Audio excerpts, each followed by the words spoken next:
I feel terribly ill now. It won't be long before I die.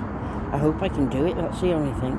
I think the best thing to do is, I know this motorway bridge, and what you do is, what he told me to do, I can't go through with, but I think this it's a motorway like bridge thing. All you've got to do basically is try and get my leg over the thing, which is going to be hard on this hip, and then you just jump onto the motorway, and the cars are shush. It's about 6 or 8 things along, dual carriage or whatever you call it, the motorway. It's constant lorries. That's what I'll have to do. It's terrible, isn't it? But at least when you do that, it's like when you're asleep forever, you won't know it. Or the other option is, what these psychics keep saying, is that if when you die and you kill yourself, they're there to collect you or something. Or they come then to help you pass over, and Nanny be there and everything's fine. So we'll see, won't we? But it's exciting, but it's also scary. Do you know what I mean? But it's just a relief knowing if there wasn't suicide, imagine it. Oh my God, just say you couldn't die, there wasn't such a thing, and I'd be trapped in this poverty forever. Oh my God, I'd end up in prison, because I'd go in and have a bloody good meal worth about 60 quid in a restaurant at least, and then I'd get arrested. That's what would have bloody happened to me straight away. Anyway, what was I going to say?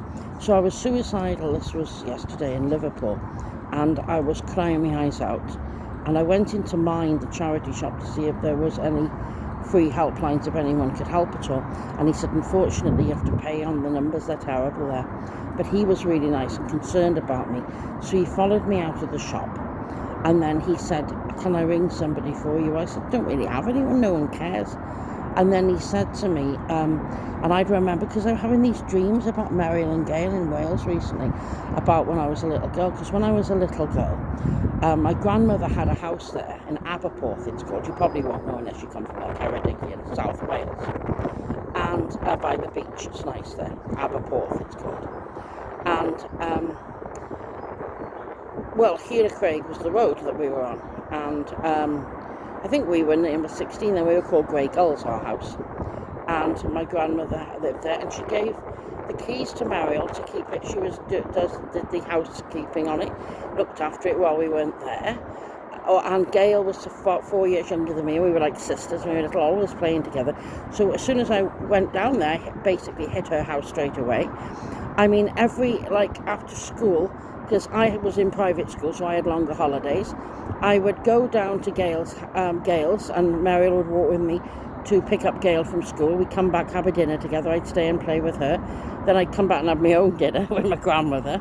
And it was like that. And we were that close. And Gail had all my clothes because Meriel didn't work. And my mother was a teacher. My father was a scientist. We had a bit more money at the time.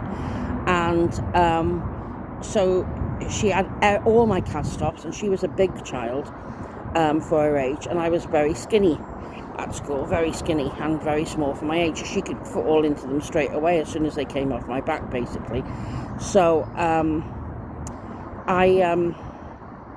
she had all my clothes, everything, and I trusted her because it reminded me of my grandmother, because I used to go there and then Nanny's house, Meriel and all this, and I'd go down there and everything, and she was very friendly. She had a lovely husband called Bob, but he died. Now he would have helped me 100% on that one, because he used to speak to me in later years on the phone and things, because he was lonely. He spoke to me a while, but he sadly died of bowel cancer. He was a lovely man.